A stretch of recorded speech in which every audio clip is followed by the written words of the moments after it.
Assalamualaikum warahmatullahi wabarakatuh. Selamat sore sahabat BKM FM dimanapun Anda berada. Senang sekali di hari ini kembali saya menemani Anda lewat Syar'i Senandung Nasyid dan Berita Islami bersama Ustadz Susilo Utomo untuk membahas kitab Nasha'ihul Ibad karangan dari Ibnu Hajar Al-Asqalani. Oh iya, Ibnu Hajar Al-Asqalani dengan syarah Imam Nawawi. Baik sahabat BKM FM dimanapun Anda berada. Hari ini di Sabtu tanggal 28 Mei 2022 ya. Sampai nanti di pukul 6 sore kita hadirkan pembahasan ini untuk menambah wawasan kita. Dan sahabat BKM FM, kami juga mengundang partisipasi Anda lewat telepon 0735 481 800 atau SMS dan WA di 0811 7241 800. Assalamualaikum Ustaz. Waalaikumsalam warahmatullahi wabarakatuh. Sehat ya? Alhamdulillah. Baik sahabat BKM FM dimanapun Anda berada, hari ini kita membahas kitab Nasha'ihul Ibad, makalah yang ke-11 Pak 11. Ya. Baik, dari bab Ar-Ruba'iyah atau bab yang keempat. Isinya tentang apa kalau? Tentang diam. Diam. Ya. Diam itu ternyata ibadah paling tinggi, Mbak. Oh, gitu ya. Tapi mungkin ada hal-hal tertentu yang berbicara pun harus lebih baik. Harus lebih baik, ya. Iya. Jadi tergantung diam terhadap apa gitu. Baik, sahabat BKM FM, kita akan kupas satu persatu apa saja poin-poin dalam makalah yang ke-11 ini bersama Ustaz Susilo. Silakan Ustaz. Terima kasih Mbak Ocha, jazallah Sayyidana Muhammadana nakharang jazallah Sayyidana Muhammadana namahu ahlu. Assalamualaikum warahmatullahi wabarakatuh. Alhamdulillah, alhamdulillahirabbil alamin wa bihi nasta'in wa ala umuri dunya waddin. Wassalatu wassalamu ala nabiyil karim Mustafal amin amma ba'du. Qala ta'ala fil Qur'anil karim, a'udzu billahi minasyaitonir rajim. Qalu subhanaka la ilma lana illa ma 'allamtana innaka antal alimul hakim. Wa qala alaihi salatu wassalam, man nasiya sholata alayya nasiya tariqal jannah. Wa qala aidan fi haditsin akhar, Allahumma faqihu fiddin wa alim mutawil. Kaum muslimin dan muslimat pendengar setia radio BKM 100,1 FM dimanapun Anda berada, sore ini seperti biasa kita bertemu on air dalam acara syar'i yang dipandu oleh Mbak Ocha yang insya Allah sudah berjalan 3 tahun ya Mbak ya, insya Allah, dan sudah sampai di makalah yang ke-11 dari bab Ar-Ruba'i. Sementara perlu pendengar radio BKM ketahui bahwa kitab ini untuk sampai finishnya itu ada bab Al-Ashuri, jadi bab yang ke-10. Nah, ada 10 bab. Baru 4. Ya tapi nggak apa-apa, nggak ada kurikulum yang terlambat. Yang jelas kita akan sampaikan. Tapi seperti biasa kita akan baca Al-Fatihah satu ulang. Untuk apa sebenarnya? Untuk kita semua pendengar dan juga saya pribadi, Mbak Ocha, agar ilmu kita muassalah juga bermanfaat, serta barangkali di antara kita seperti biasa saya sampaikan, ada yang dirundung duka, ada yang mungkin sakit badannya, sakit hatinya, dengan asbab Al-Fatihah nanti dapat menjadikan suasana kita lebih baik. Ala hadhihi as-sholihah wa ala kulli niyatin sholihatin wa ala manaubi salafuna sholihun ajarakumullah. Al-Fatihah. A'udzubillahi minasyaitonir rajim. Bismillahirrahmanirrahim. Alhamdulillahirabbil alamin arrahmanir rahim maliki yaumiddin. Iyyaka na'budu wa iyyaka nasta'in ihdinas siratal mustaqim siratal ladzina an'amta 'alaihim ghairil maghdubi 'alaihim waladdallin. Al-maqalah al-hadiyah asyrah anin Nabi. Hari ini kita akan membahas hadis Nabi tentang bagaimana sebenarnya diam. Kita sering mungkin dengar asumtu hikmatun, diam itu adalah hikmah, wa qalilun fa'iluhu, asumtu dan lain sebagainya, banyak sekali. Tetapi di sini ada penyandingan ibadah terhadap ibadah yang satu ini, karena disebutkan di sini bahwa diam itu juga ibadah. Annahu qol, sesungguhnya Rasul Muhammad sallallahu alaihi wasallam qol bersabda, as-sholatu imaduddin, salat itu adalah tiangnya agama. Ini sering banget kita dengar, bahkan sangat familiar di telinga kita. Apa maksudnya? Ai asluhu, atau bahwa salat itu adalah pondasinya. Hu, kembali kepada agama, pondasinya agama. Faqawamuddin, dan tegaknya agama, laisa illa biha, tidak akan mungkin bisa ditegakkan. Maksudnya agama nggak mungkin tegak kecuali karena adanya sholat. Kama annal baita layakumu illa ala umudihi, sebagaimana kita ketahui bahwa rumah itu tidak akan mungkin berdiri kecuali atas tiang-tiangnya. Fahiyya tahqiqun lil ubudiyah wa ada'un lil haqqir rububiyah wa jamul ibadah dan sebagainya. Dan itu semua menggambarkan bagaimana kebenaran dari sebuah ubudiyah dan juga ada'un li haqqir rububiyah. Dan itu sebagai pelaksanaan dari kebenaran rububiyah. Itu panjang nanti kalau kita ceritakan, bahwa sudah sering kita dengarkan. Intinya bahwa agama ini tegak karena sholat. Lalu kemudian selanjutnya wasamtu afdolu. Ternyata sholat yang sedemikian rupa Rasul gambarkan sebagai tiangnya agama. Lalu Rasul menyandingkannya dengan as-samtu afdolu. Diam itu lebih afdol.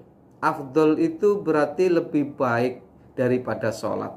Ayo Mbak, gimana ini mengartikan ini Mbak? Sholat itu tiang agama, tapi sementara diam itu adalah lebih baik dari sholat itu sendiri yang sebagai tiang agama. Apa kemudian kita nggak usah sholat, diam aja gitu? Apa ya kita kemudian ninggalkan pekerjaan sholat, lalu kita nggak usah bicara? Kita bicaranya yang penting-penting saja, itu sudah cukup? Enggak begitu memahami dalil bahwa sholat itu tiang agama dan diam itu lebih baik daripada sholat. Bukan kemudian kita meninggalkan sholat, tetapi Rasulullah Muhammad SAW ingin menyandingkan betapa pentingnya diam dengan sholat. Sholat itu mungkin nilainya hanya masuk dalam ruang bari'atun minadh-dhimmah. Apa bari'atun minadh-dhimmah? Bari'atun minadh-dhimmah itu lepas tanggung jawab saja, andai tidak dibarengi dengan diam. Di situ sebenarnya. Sama halnya dengan kalimat begini, makan itu adalah penting, tetapi minum lebih penting. Kira-kira gitu. Apa ya kita minum saja? Nggak usah makan, kalau gitu minum aja. Ya nggak kenyang. Atau makan tanpa minum, ya nggak boleh gitu loh. Intinya bahwa sholat digambarkan oleh Rasul sebagai tiang agama, tapi harus dibarengi dengan diam. Diam bukan kemudian tidak bicara dong. Diam pada apa? Kita lihat syarahnya oleh Imam Nawawi ini. Asumtu arfa'ul ibadah. Kata Rasulullah melanjutkan bahwa diam itu bisa disebut asumtu atau asomtu. Tapi saya bisa lebih cenderung kepada asomtu. Asomtu arfa'ul ibadah. Bahwa diam itu setinggi-tingginya ibadah. Rawahud Dailami an Abi Hurairah. Ai as-sukutu amma la yanfa'u fid dini wad dunya. Maksudnya asamtu itu adalah diem, yang diem itu menggambarkan ketidakperluan urusan agama dan urusan dunia. Artinya ketika berbicara itu nggak berguna untuk agama dan dunia, maka lebih baik diam. Kata Rasulullah menggambarkannya demikian. Kenapa di sini kita lihat fa inna aktsarul khotoya minal lisan? Karena begitu banyak kesalahan manusia itu disebabkan oleh lisan. Berapa banyak pertempuran berkecamuk gara-gara lisan. Berapa banyak orang tidak bertanya, bermusuhan kepada tetangga, itu gara-gara lisan. Berapa banyak percecokan persahabatan yang erat, dulunya teman karib, dulunya sahabat dekat yang kayak saudara, itu bisa pecah gara-gara lisan. Berapa banyak orang sampai rela meninggalkan sebuah daerah, yang daerah itu tempat kelahirannya, karena mungkin gara-gara lisan dan lain sebagainya. Ini menggambarkan juga bahwa tergelincirnya lisan itu lebih dahsyat dibandingkan dengan tergelincirnya kaki. Makanya di dalam mahfudot itu sering kita baca athratul qadami aslamu min athratil lisan, bahwa tergelincirnya terkeseleonya keseleonya kaki itu lebih selamat dibandingkan dengan keseleonya lisan. Keseleo kaki diurut dengan Mbah Dukun selesai, sudah selesai, 2-3 kali selesai. Tapi keseleonya lisan itu kadang sampai kiamat dibawa mati. Sampai kiamat itu tetap teringat. Ini dahsyatnya lisan. Makanya sampai ada Imam Ali juga mengatakan al-kalamu yang fudu mala tangfuduhul ibar, bahwa perkataan atau lisannya seseorang itu bisa menembus sesuatu yang tidak bisa ditembus oleh jarum. Bayangkan saja pendengar, bagaimana gambaran-gambaran mahfudot dan qaul athar tadi menggambarkan begitu dahsyatnya lisan. Bahkan lisan itu bisa sampai berhari-hari sakitnya untuk sampai kepada hati seseorang. Berapa banyak karena lisan kita nggak terkontrol, orang itu bisa dibunuh oleh orang. Berapa banyak lisan kita yang nggak terkontrol itu menjadikan sakit hati orang, tapi kadang yang mengeluarkan itu tidak menyadarinya. Bahkan digambarkan lisan itu bisa menembus sesuatu yang tidak bisa ditembus oleh jarum. Padahal kita tahu jarum itu apa yang nggak bisa ditembus. Bayangkan tuh. Tapi lisan bisa menembusnya ke sana. Tidak mungkin jarum sampai ke hati, tapi lisan sampai ke hati. Kalau bahasa Jawanya itu sampai rempelo. Sakitnya tuh di sini ya. Kalau sudah kalimat itu keluar, berarti itu bukan sakit karena pedang, bukan sakit karena tombak, bukan luka karena pisau, tapi sakit karena lisan. Luka karena lisan, perih orang menerimanya, perih, pedih orang merasakannya dari lisan itu. Kemudian yang selanjutnya yang kedua, was-shadaqatu tudfi'u ghadabar rabbi, bahwa sedekah itu kata Rasulullah bisa memadamkan marahnya Tuhan. Artinya Allah itu berhenti marah, mungkin kita salah pun itu karena sedekah. Kalau lebih lanjut mungkin waktunya ya, tapi nggak apa-apa sekilas. Dulu ada hidup seorang yang di masa Nabi Sulaiman, mungkin sering juga pendengar mendengarkan, hidup seorang yang punya pohon besar di samping rumahnya. Lalu kemudian di situ ada sepasang merpati yang bertelur dan beranak. Lalu si istri dari bapak ini, dari seorang laki-laki yang punya rumah dekat dengan pohon besar ini, menyuruh untuk mengambilnya. Diambillah anak merpatinya itu untuk dimakan. Lalu kemudian si merpati ini nggak rela. Lalu kemudian dia melaporkan kepada Nabi Sulaiman. Karena memang Nabi Sulaiman itu rajanya manusia juga rajanya hewan. Lalu kemudian dipanggillah orang itu untuk menghadap Nabi Sulaiman dan dinasihati jangan mengulangi kembali. Begitu bertelur lagi, beranak kembali, si istri ini nggak tahan karena saking enaknya kesukaannya makan anak merpati. Lalu kemudian menyuruh suaminya dan suaminya tidak bisa menolaknya dan mengambil kembali. Lalu melapor kembali si burung merpati ini kepada Nabi Sulaiman. Lalu kemudian Nabi Sulaiman memerintahkan setan untuk menjaganya. Begitu orang ini mau memanjat, lalu ada pengemis yang datang yang meminta sedekah. Diberikanlah sedekah itu kepada pengemis. Berangkatlah dia naik pohon kembali. Ternyata apa? Setan pun gak mampu untuk menghalangi laki-laki itu untuk mengambil yang ketiga kalinya.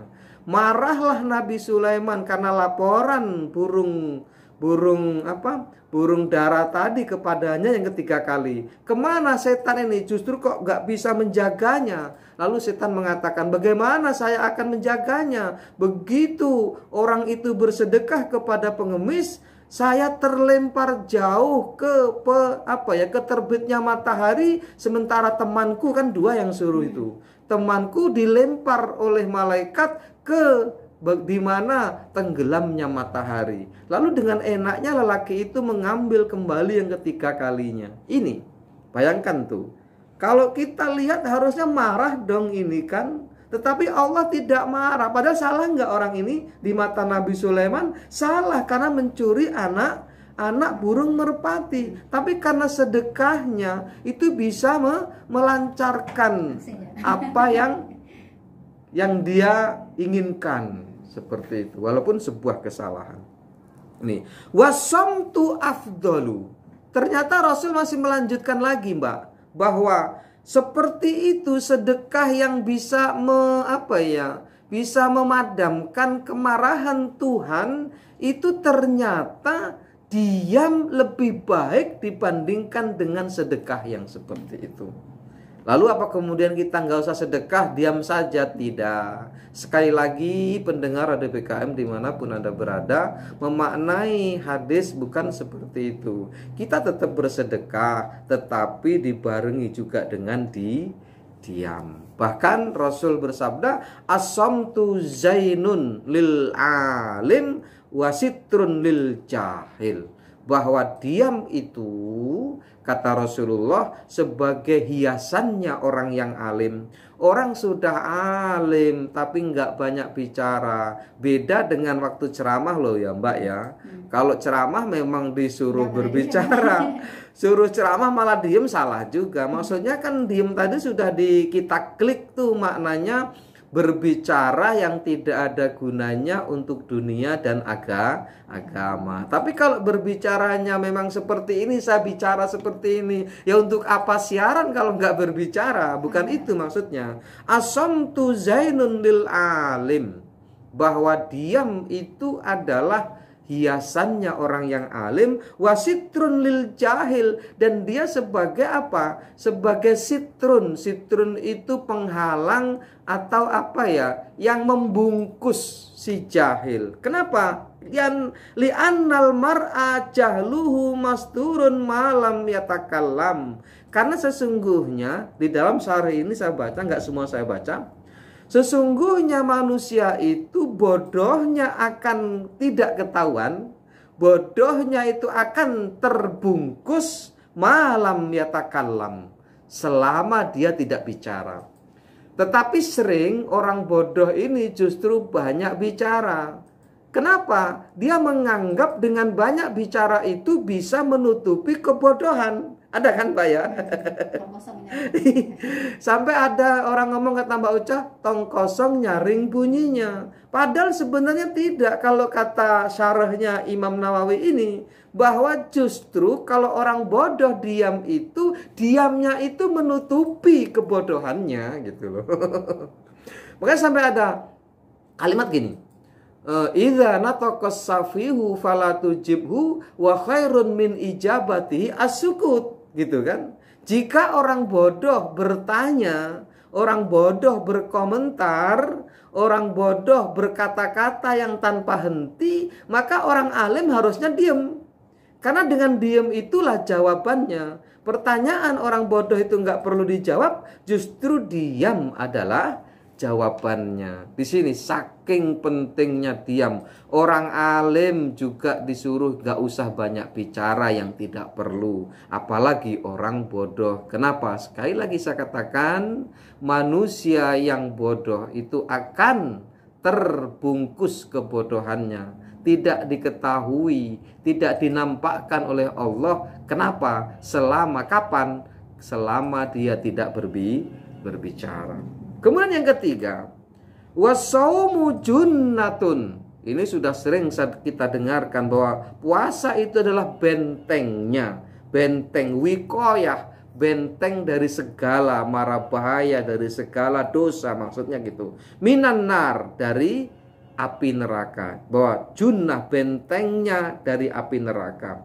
Wasamtu afdolu, bayangkan. Tapi diam itu lebih baik dari puasa tadi, yang dia sebagai benteng untuk neraka, benteng dari neraka. Artinya orang yang puasa jauh dari neraka, maksudnya begitu. Ternyata diam itu lebih baik dari itu. Apa kalau gitu kemudian kita nggak usah puasa? Tidak, sekali lagi bukan itu maknanya. Tapi Rasul ingin menyandingkan betapa pentingnya diam. Berapa banyak dosa yang dilakukan oleh orang puasa dari lisannya. Berapa banyak orang yang justru gagal pahala puasanya gara-gara banyak omong. Maka sampai di sini wasomtu sayyidul akhlak. Karena puasa itu berkenaan dengan akhlak, dengan ihsan. Bahkan kemarin kita bahas sedikit tentang bagaimana sebenarnya puasa itu, kan gitu. Bahwa tidak ada satupun ibadah dalam Islam, dalam agama kita yang lebih dekat relasi dengan Tuhannya melebihi puasa. Kalau sholat barangkali kita riya, kalau sedekah barangkali kita ingin dipuji, kalau kita umroh atau haji barangkali kita pengen disanjung dan lain sebagainya. Tapi puasa tidak ada tendensi yang negatif itu. Kenapa? Karena puasa itu sungguh rahasia dan akhlaklah di situ. Makanya sampai puasa itu menghasilkan ihsan. Anta budallah ka'annaka tarah fa ilam takun tarah fa innahu yaraka. Engkau beribadah kepada Allah seakan engkau melihat Allah, dan bila rasa melihat Allah itu belum muncul, yakinlah bahwa Allah melihat kita. Nah, itu digambarkan dalam kitab Al-Majalisus Saniyah Syarah Arba'in An-Nawawiyah, bahwa ihsan itu terbagi menjadi dua level. Level yang pertama mukasyafah dan level yang kedua muraqabah. Dan itu adalah hasil dari puasa. Nah itu, makanya disebut di sini adalah as-samtu sayyidul akhlak, karena memang puasa itu menghasilkan akhlak. Akhlak apa? Akhlak mukasyafah dan akhlak muraqabah. Kemudian selanjutnya wal jihadu sanamuddin, bahwa jihad fi sabilillah itu puncaknya agama. Bayangkan tuh, jihad membela agama Allah, jihad membela agama yang dibawa oleh Rasulullah itu sebagai puncaknya agama. Tidak ada di atas itu.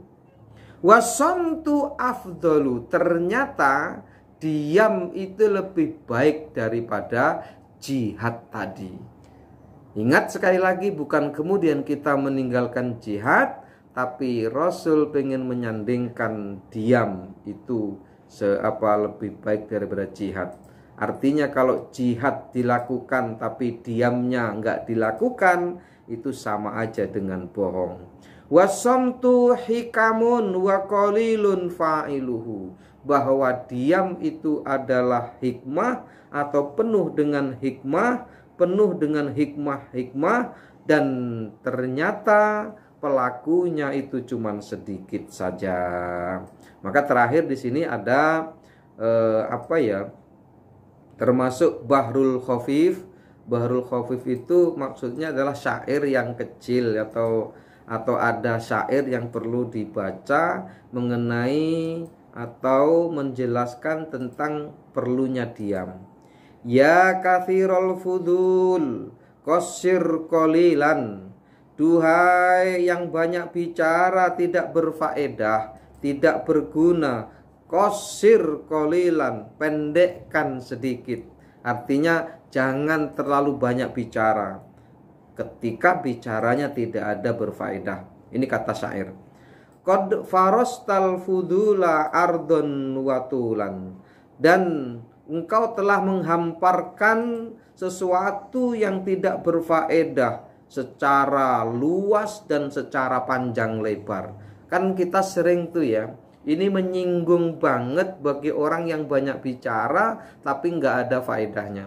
Kita sering, bahkan mungkin kita muak mendengarkannya, tapi kadang kita terpaksa mendengarkannya karena dia mungkin posisinya lebih tinggi dibandingkan dengan kita. Apakah lebih tinggi usia? Apakah lebih tinggi kedudukan? Apakah lebih tinggi dari posisi mungkin di kantor dan lain sebagainya? Kita sering terpaksa mendengarkan, padahal hati kita itu sudah muak mendengarkannya. Makanya kalau bahasanya qad farastal fudul, qad farastal fudula ardon watulan, engkau telah menghamparkan sesuatu yang tidak berfaedah. Kami sudah muak mendengarkannya, tapi engkau terus berbicara. Kira-kira gitulah kalau bahasanya. Qad akhatta minal qabihi bihaddin. Padahal sebenarnya saat kamu melakukan itu, karena di sini ada mukhatabnya, seakan si syair ini ngomong sama orang yang banyak bicara, kira-kira gitu. Qad akhatta, kamu sudah mengambil sesuatu yang buruk. Kamu sudah menempah dirimu dalam keburukan. Kamu ambil keburukan itu. Allah nggak suka, Rasul nggak suka, orang yang kamu ajak bicara pun nggak suka gitu. Jadi Allah nggak suka, Rasul nggak suka, mukhatab kita juga nggak suka. Jangan kau ambil posisi itu, kira-kira gitu. Faskutil ana in aratta jamila. Maka bersegeralah untuk diam sekarang juga. In aratta jamilan, jika kamu menginginkan kebaikan. Jadi penyair ini sedang marah kalau bahasanya itu, karena di sini pakai mukhatab di sini. Biasanya kalau syair itu ada mukhatabnya, itu sedang seakan berbicara dan dia marah gitu. Makanya sampai faskut. Nah, sekarang diam kamu, satap. Kalau bahasa Inggrisnya, shut up, kau berhenti. Kalau memang kamu masih menginginkan kebaikan. Itu Mbak, habis insya Allah.